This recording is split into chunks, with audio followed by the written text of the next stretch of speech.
Hello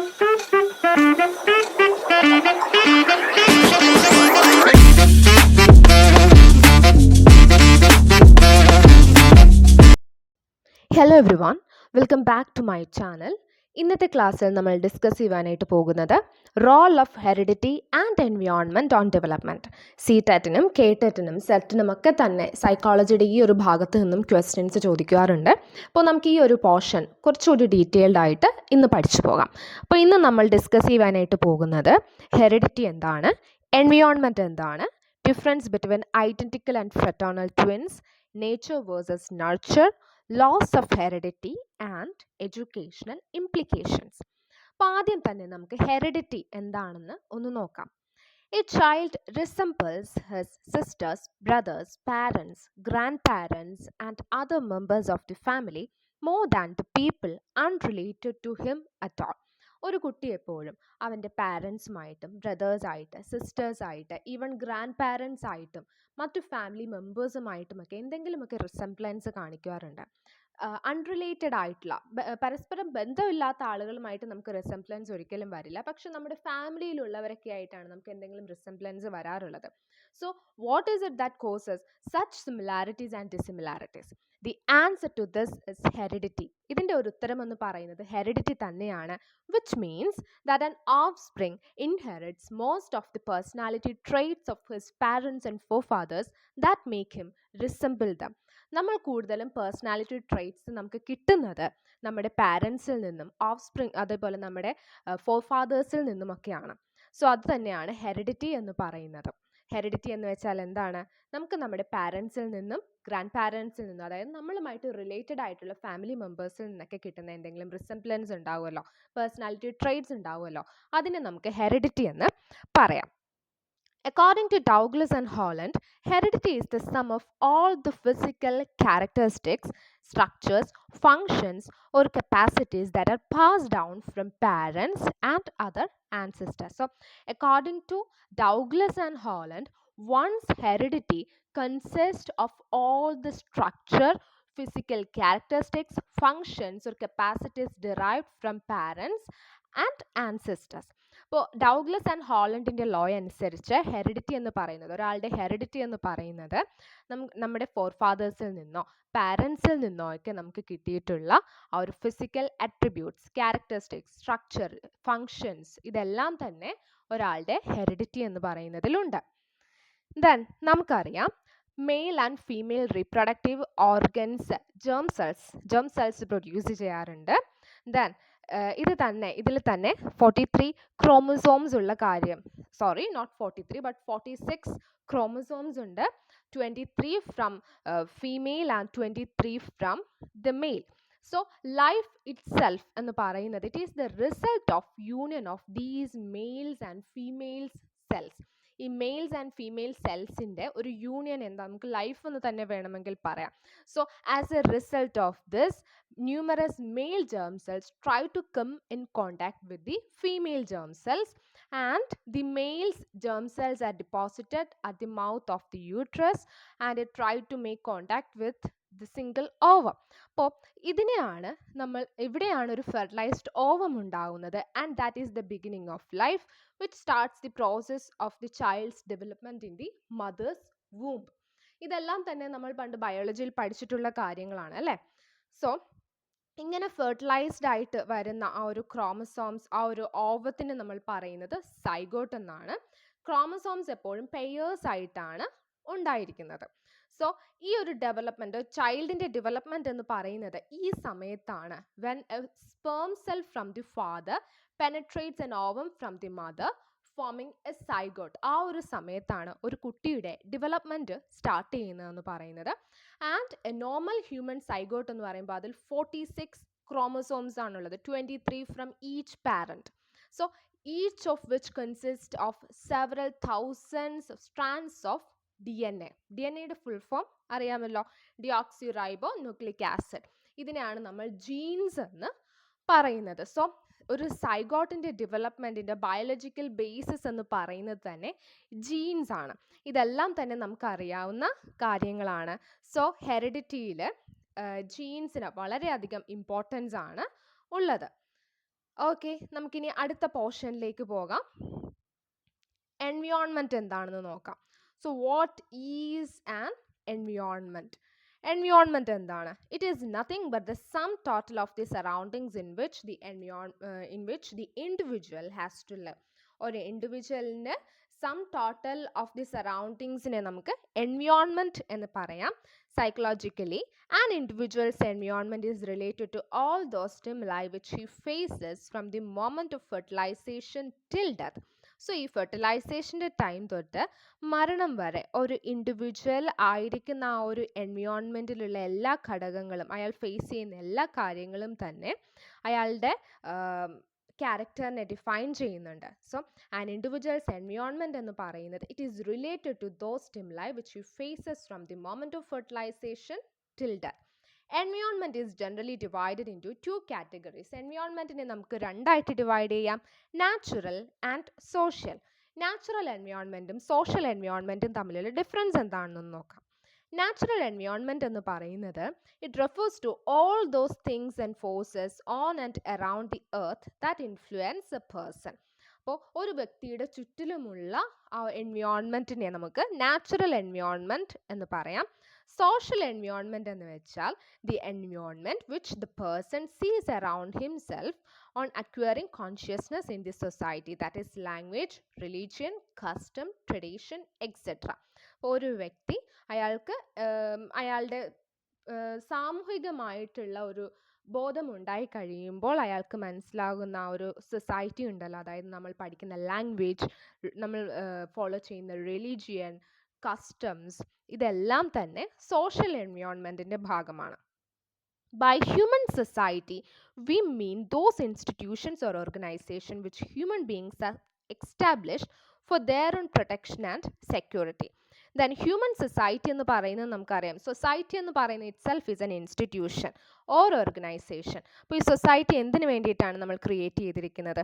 നമ്മുടെ പ്രൊട്ടക്ഷന് വേണ്ടിയിട്ട്, സെക്യൂരിറ്റിക്ക് വേണ്ടിയിട്ടാണ് സൊസൈറ്റി എന്നുള്ളൊരു ഇൻസ്റ്റിറ്റ്യൂഷൻ തന്നെ ഉള്ളത്. So psychologists like Freud and Herlock have accepted the fact that the social environment is very much responsible for changing human behavior. Human ബിഹേവിയറിനെ change ചെയ്യാൻ പറ്റുന്ന ഏറ്റവും വലിയൊരു ഫാക്ടറാണ് സോഷ്യൽ എൻവയോൺമെൻറ്റ് എന്നുള്ളത് പല സൈക്കോളജിസ്റ്റുകളും സമ്മതിച്ചിട്ടുള്ള ഒരു കാര്യമാണ്. കാരണം ഇപ്പോൾ നമ്മൾ തന്നെ പറയാറുണ്ട്, ഒരു സ്കൂൾ എന്ന് പറയുന്നത് എന്താണ്, ഒരു ചെറിയൊരു സൊസൈറ്റിയുടെ ഒരു മിനിയേച്ചർ പാർട്ടാണെന്ന് പറയാറുണ്ട്. കാരണം ഒരു കുട്ടി സ്കൂളിലേക്ക് പോയി കഴിയുമ്പോൾ അവൻ്റെ സ്വഭാവത്തിലൊക്കെ മാറ്റങ്ങൾ വരാറുണ്ട് അല്ലേ. അതുപോലെ തന്നെ നമുക്ക് പറയാം സൊസൈറ്റി എന്ന് പറയുന്നത് it is an environment which is very much responsible for changing human behaviour. Teachers therefore should try to provide best mental environment so that a child can flourish. അതുകൊണ്ട് സ്കൂളിൽ എപ്പോഴും ആസ് എ ടീച്ചർ നമ്മൾ ചെയ്യേണ്ട ഒരു കാര്യം എന്താണെന്ന് വെച്ചാൽ കുട്ടിയുടെ മാനസികമായിട്ടുള്ള വളർച്ചയ്ക്ക് ഹെൽപ്പ് ചെയ്യുന്ന രീതിയിൽ ഫ്രണ്ട്ലി ആയിട്ടുള്ള ഒരു അറ്റ്മോസ്ഫിയർ ആയിരിക്കണം സ്കൂളുകളിൽ എപ്പോഴും നമ്മൾ പ്രൊവൈഡ് ചെയ്യുവാനായിട്ട് ശ്രമിക്കേണ്ടത്. Then the difference between identical and fraternal twins. From a single ovum, identical twins grow. ഒരു സിംഗിൾ ഓവത്തിൽ നിന്നാണ് ഐഡൻറ്റിക്കൽ ട്വിൻസ് ഉണ്ടാവുന്നത്. അതേസമയം fraternal twins R typically merely brothers and sisters at the same time. ചിലപ്പോൾ twins ആയിട്ട് വരുന്നത് ഒരു ബ്രദറും ഒരു സിസ്റ്ററും, ഒരു ആൺകുട്ടിയും ഒരു പെൺകുട്ടിയും ട്വിൻസ് ആയിട്ട് വരാറുണ്ട്. സോ അവരെ നമുക്ക് ഐഡൻറ്റിക്കൽ എന്ന് പറയാൻ പറ്റില്ല. Identical twins are similar to one another and are always of the same sex. Identical twins എന്ന് പറയുമ്പോൾ എപ്പോഴും കാണാൻ ഒരുപോലെ ആയിരിക്കും ഇരിക്കുന്നത്, സെയിം സെക്സ് ആയിരിക്കും. ഫ്രറ്റേണൽ ട്വിൻസ് എന്ന് പറയുമ്പോൾ ഒരു ഗേളും ഒരു ബോയുമായിട്ടായിരിക്കും വരുന്നത്. Two distinct ovaries germinate to produce fraternal twins. അപ്പോൾ ഫ്രറ്റേണൽ ട്വിൻസ് വരുന്നത് എങ്ങനെയാണെന്ന് വെച്ചാൽ രണ്ട് ഡിസ്റ്റിങ്ക്റ്റ് ഓവറീസ് ജെർമിനേറ്റ് ചെയ്താണ് ഫ്രറ്റേണൽ ട്വിൻസ് വരുന്നത്. And individuals genetic makeup has a significant role in their existence. ഒരു ഇൻഡിവിജ്വലിൻ്റെ genetic makeup it has a significant role in their existence. അവരുടെ എക്സിസ്റ്റൻസിൽ തന്നെ ഒരു സിഗ്നിഫിക്കൻറ്റ് റോൾ അവരുടെ ജനറ്റിക് മേക്കപ്പിന് ഉണ്ട്. Nature versus nurture. So nature എന്ന് പറയുന്നത് നമ്മുടെ ഹെറിഡിറ്റിയാണ്, നേച്ചർ എന്ന് പറയുന്നത് നമ്മുടെ എൻവയോൺമെൻറ്റുമാണ്. Nature debate really concerns the relative importance of heredity and environment. Today, no one believes that nature alone completely determines the course of our development. So നമ്മുടെ nature തന്നെ, നമ്മുടെ ഹെറിഡിറ്റി തന്നെ നമ്മുടെ ഡെവലപ്മെൻറ്റിനെ കംപ്ലീറ്റ് ആയിട്ട് ഡിറ്റർമൈൻ ചെയ്യും എന്നുള്ളത് ആർക്കും അല്ലെങ്കിൽ ആരും വിശ്വസിക്കാത്ത ഒരു കാര്യമാണ്.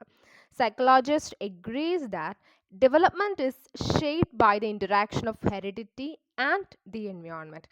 നമ്മുടെ ഡെവലപ്മെൻറ്റിനെ സപ്പോർട്ട് ചെയ്യുന്ന അല്ലെങ്കിൽ ഷേപ്പ് ചെയ്യുന്ന ഒന്നെന്ന് പറയുന്നത് ബോത്ത് ഹെറിഡിറ്റി ആൻഡ് എൻവയോൺമെൻറ്റ്, രണ്ടിനും ഈക്വൽ ഇമ്പോർട്ടൻസ് ആണ് ഉള്ളത്. സോ ഒരു വ്യക്തിയുടെ അല്ലെങ്കിൽ ഒരു കുട്ടിയുടെ വളർച്ചയ്ക്ക് നമ്മൾ എത്ര നല്ല എൻവയോൺമെൻറ്റ് കൊടുത്താലും മേ ബി അവർക്ക് അവരുടെ ഫോർഫാദേഴ്സിൽ നിന്ന് പാസ് ചെയ്ത് കിട്ടിയിട്ടുള്ള ക്യാരക്ടർ ട്രെയ്റ്റ്സ് ഉണ്ടാവുമല്ലോ.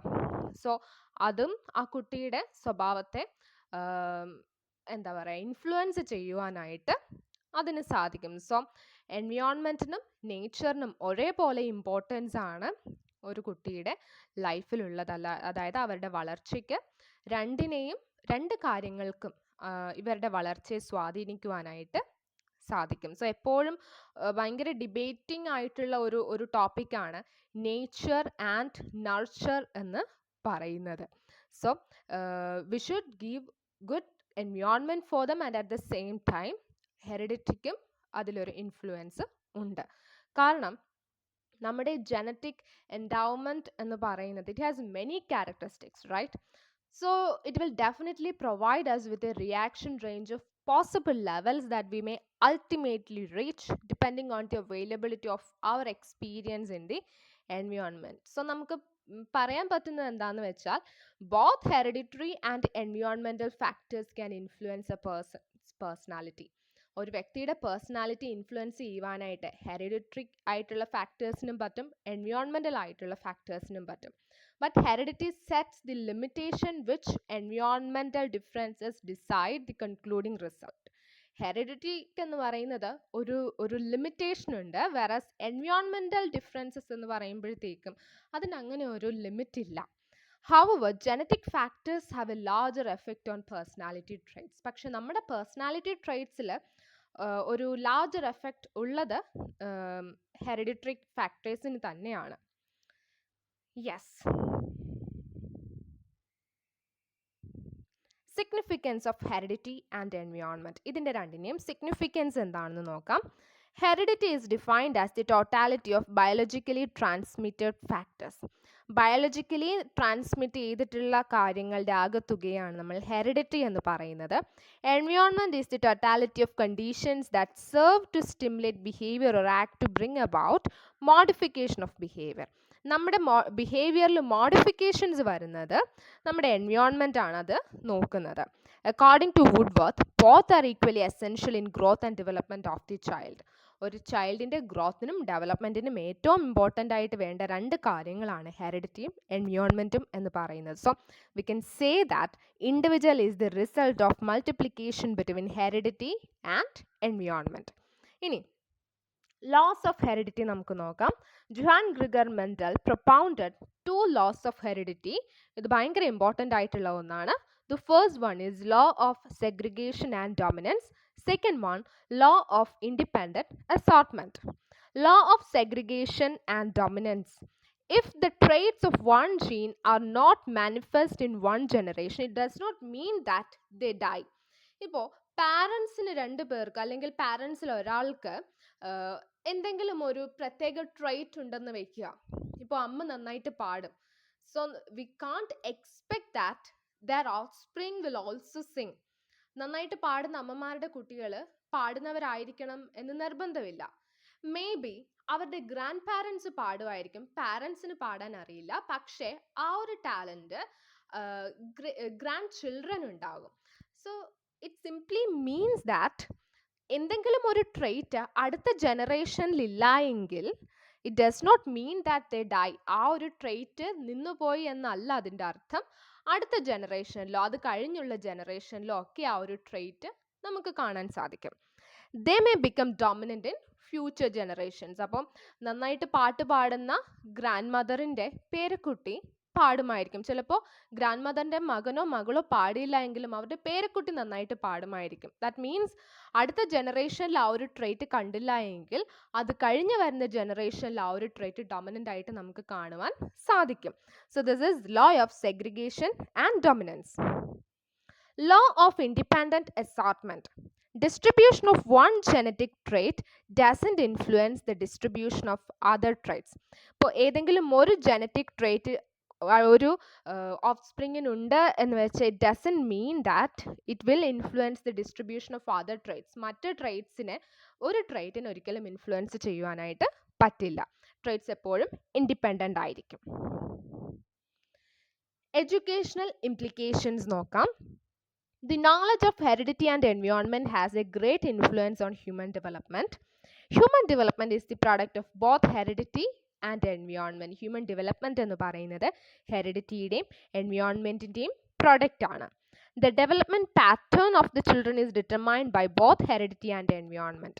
ഡെവലപ്മെൻറ്റ് പാറ്റേൺ ഇൻഫ്ലുവൻസ്, അതായത് ഒരു കുട്ടിയുടെ ഹെറിഡിറ്റിയും എൻവയോൺമെൻറ്റും ആ കുട്ടിയുടെ ഡെവലപ്മെൻറ്റ് പാറ്റേണിനെ ഡിറ്റർമൈൻ ചെയ്യുന്നുണ്ട്. And knowledge of heredity and environment helps the teacher to know the varying needs and abilities of the children.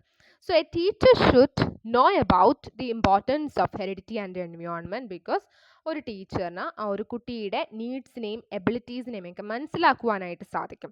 It helps to provide proper guidance to his children in the field of educational, vocational and personal.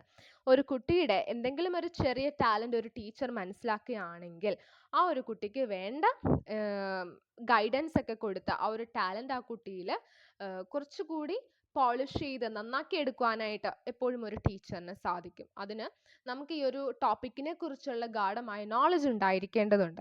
It helps the teacher to classify the students as gifted, normal or slow learners and arrange different types of education for them. ഒരു ക്ലാസ്സിൽ തന്നെയുള്ള കുട്ടികളെ നമുക്ക് categorise ചെയ്ത് gifted കുട്ടികൾ ആരൊക്കെയാണ്, normal ആയിട്ട് പഠിക്കാൻ പറ്റുന്ന ആരൊക്കെയാണ്, സ്ലോ ലേണേഴ്സ് ആരൊക്കെയാണെന്ന് നമ്മൾ മനസ്സിലാക്കി കഴിഞ്ഞാൽ അവർക്ക് വേണ്ട ഡിഫറെൻറ്റ് ടൈപ്സ് ഓഫ് എഡ്യൂക്കേഷൻ അവരുടെ പാറ്റേണിനനുസരിച്ചുള്ള സപ്പോർട്ട്, ഗൈഡൻസ് ഒക്കെ അവർക്ക് കൊടുക്കുവാനായിട്ട് നമുക്ക് സാധിക്കും. It helps the teacher to provide better learning environment in the school. സ്കൂളിൽ ഒരു ബെറ്റർ ലേണിംഗ് എൻവയോൺമെൻറ്റ് ഒരുക്കുവാനായിട്ടും ടീച്ചറിന് സാധിക്കും. So thank you so much for watching. Please do like, share and subscribe Teachers Pathway. നിങ്ങൾക്ക് എന്തെങ്കിലും ഡൗട്ട്സ് ഈ ഒരു ടോപ്പിക്കിനെ relate ചെയ്തുണ്ടെങ്കിൽ അത് കമൻറ്റിൽ നിങ്ങൾക്ക് അറിയിക്കാവുന്നതാണ്. എന്തെങ്കിലും സജഷൻസ് ഉണ്ടെങ്കിലും പറയാവുന്നതാണ്.